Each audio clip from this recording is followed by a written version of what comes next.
नमस्कार, मैं हूं आपके साथ पूर्णिमा मिश्रा। हमारे खास प्रोग्राम क्या कहते हैं नरेंद्र मोदी में आज आपको सुनवाएंगे पीएम मोदी का वो ऐतिहासिक भाषण जो उन्होंने 24 मार्च 2012 को अहमदाबाद में दिया। मोदी जी ने अपने भाषण में कहा कि जो समाज अपने इतिहास को भूल जाता है वो समाज इतिहास रचने की शक्ति भी खो देता है, और इतिहास वही रच सकते हैं जो इतिहास को भली भांति याद रखते हैं। जो समाज अपने इतिहास को भूल जाता है वो समाज इतिहास रचने की शक्ति भी खो देता है। इतिहास वो ही रच सकते हैं जो इतिहास को भली भांति याद रखते हैं। मैं सिंधी समाज का अभिनंदन करता हूं। उन्होंने उस महान परंपरा को जिंदा रखने का प्रयास किया है।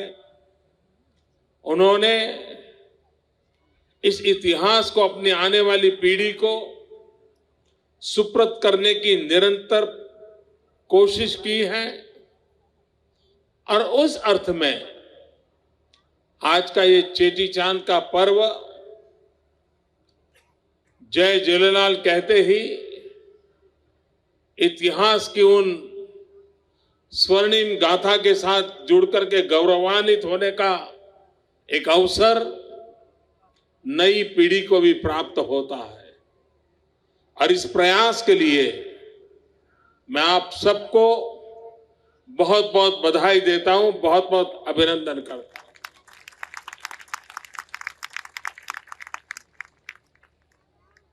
चेटीचंद के पर्व के साथ मैं बहुत वर्षों से जुड़ा हुआ हूं।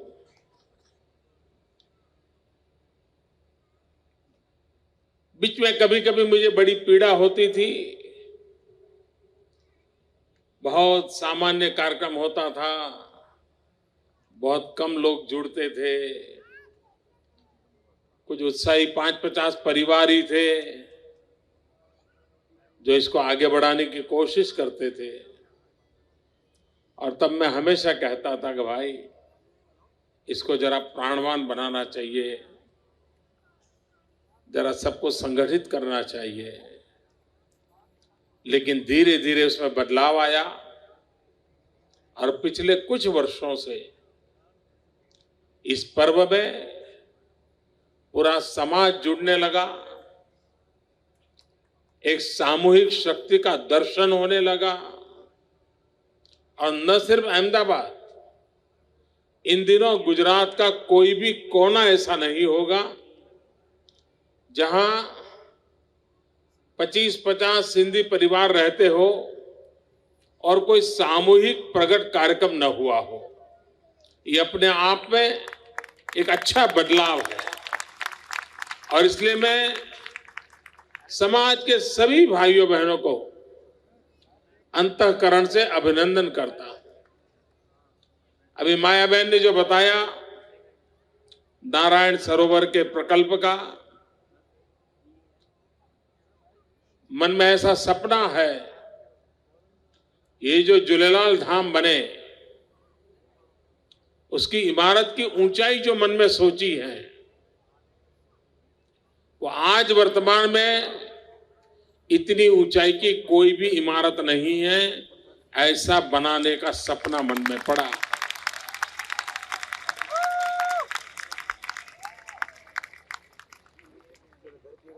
वो स्थान हर प्रकार से यादगार बने, प्रेरक बने, वहां दिव्यता भी हो, भव्यता भी हो।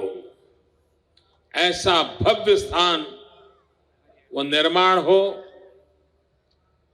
मुझे विश्वास है कि समाज के सहयोग से वो काम भली भांति उत्तम तरीके से होगा,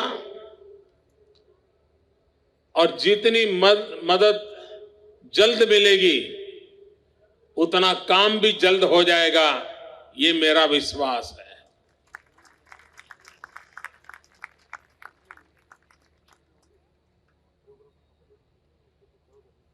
हमारी एंकर बहन का सपना है सिंध वापस मिले,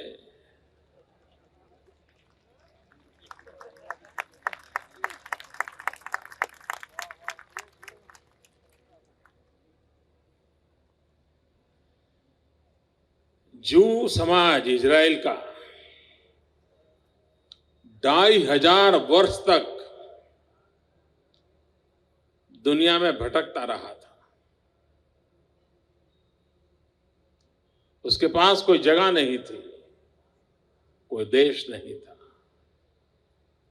और 2500 साल तक जब भी एक जू दूसरे जू को मिलता था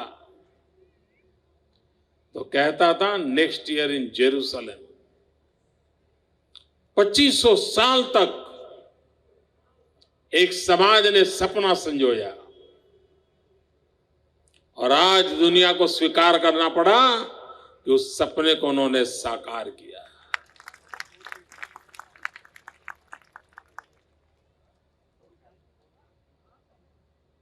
अगर सपना रखने वालों में दम है, सब कुछ संभव है।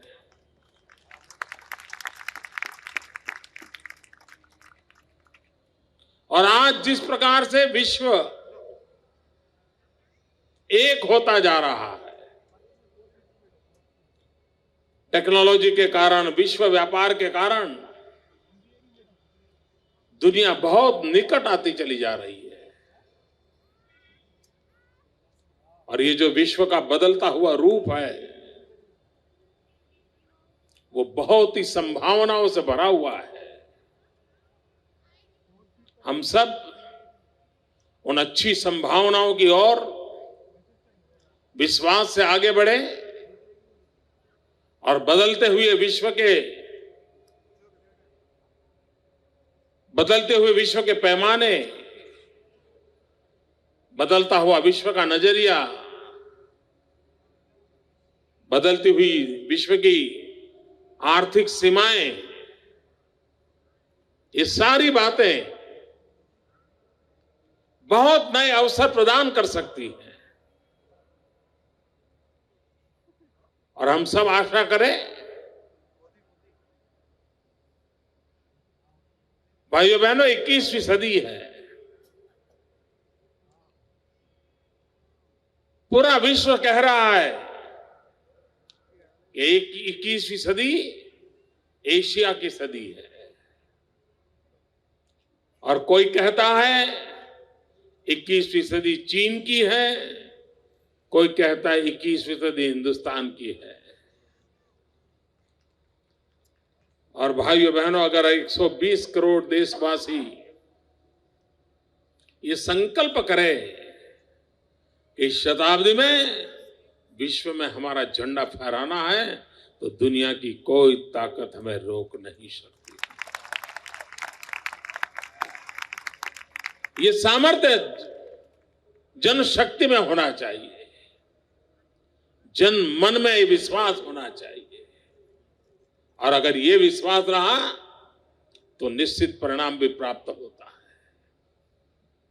भाइयों बहनों, गुजरात बहुत तेजी से विकास कर रहा है, और आप सब इस विकास के हिस्सेदार हैं। गुजरात हर दिन नई ऊंचाइयों को पार कर रहा है। और अभी नरेंद्र जी अपने भाषण में बता रहे थे कि सिंधी समाज की तरफ से युवकों को रोजगार मिले, इसलिए स्किल डेवलपमेंट का अभियान चलने वाला है।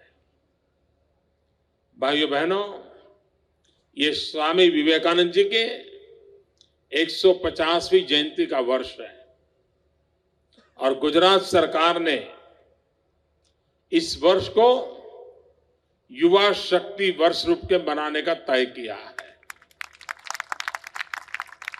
और उसमें भी एक स्पेसिफिक काम सरकार ने तय किया है, और वह काम है स्किल डेवलपमेंट। इतने प्रकार की स्किल, जितनी ज्यादा स्किल, जितने हाथों के पास हुनर, उतना ही राष्ट्र के विकास की संभावनाएं बढ़ती है। हर हाथ में कोई न कोई हुनर होना चाहिए, हर हाथ में कोई न कोई स्किल होनी चाहिए। और अगर स्किल है तो जिंदगी जीने की एक बहुत बड़ी ताकत होता है। फिर किसी को असहाय नहीं रहना पड़ता, किसी को कागज लेकर के घर घर भटकना नहीं पड़ता है कि भाई मुझे कुछ नौकरी रख लीजिए, मैं काम कर लूंगा। अगर स्किल है तो अपनी ताकत के भरोसे अपनी दुनिया खड़ी कर सकता है। और इसलिए मैं हमेशा कहता हूं, स्किल प्लस विल प्लस झील इज इक्वल टू विन। अगर आपके अंदर स्किल है, आप में एक व्हील है और आपके अंदर झील है, तो पराजय कभी आपके दरवाजे पर दस्तक नहीं दे सकता है। और इस मंत्र को लेकर के हम आगे बढ़े तो नौजवान नए इतिहास को बना सकते हैं। और परंपरागत रूप से सिंधी समाज परिश्रमी समाज है, बहुत मेहनत करने वाला समाज है। कितना ही धनी परिवार क्यों ना होगा, लेकिन वह भी कोई न कोई परिश्रम करता रहता है। वो ऐशो आराम की दुनिया में फिसल जाने वाला समाज नहीं है। और ये जो उसके गुण है, ये गुण अगर बचे रहेंगे, पीढ़ी दर पीढ़ी इन गुणों की विरासत अपने बच्चों को मिलती रहेगी, तो सिंधी समाज को कभी संकट नहीं आने वाला है। कोई संकट उसको झुका नहीं सकता है। कितनी भी भयंकर समस्या आई होगी, वो उसको झुका नहीं सकती है। मैं तो कभी कभी सोचता हूं, जब भारत विभाजन हुआ और सिंध से लोग यहां आए, अंजार में रहते थे, अभी मुश्किल से 5 साल साथ हुए थे, वो सेटल हो रहे थे, और अचानक भयंकर भूकंप आ गया था उस समय। अब आप कल्पना करिए उनका क्या हुआ होगा कि एक आफत से निकल करके हिंदुस्तान आए तो परमात्मा ने दूसरी आफत जोड़ दी, और उसके बाद भी ये समाज शक्ति के साथ आगे बढ़ रहा है। अपने आप में सिंधी समाज से बहुत कुछ सीखने जैसा है, बहुत कुछ सीखने जैसा है। और पूरे देश को सिंधी समाज की जो शक्ति है, आत्मबल पर संकटों से जूझने की, संकटों से उभरने की, फिर एक बार जीवित होकर के जी जान से जूझने की, ये अपने आप में एक अजूबा है। ये देश की अमानत है। उस अमानत को हम कैसे चिरंजीव रखें, ये दायित्व आज की पीढ़ी का है। मुझे कभी कभी चिंता होती है, सिंधी परिवारों में भी सिंधी भाषा धीरे धीरे भुलाई जा रही है। डाइनिंग टेबल पर भी ज्यादातर अंग्रेजी में बात होती है। ये बदलाव जरा चिंताजनक है। मेरी प्रार्थना है आपसे,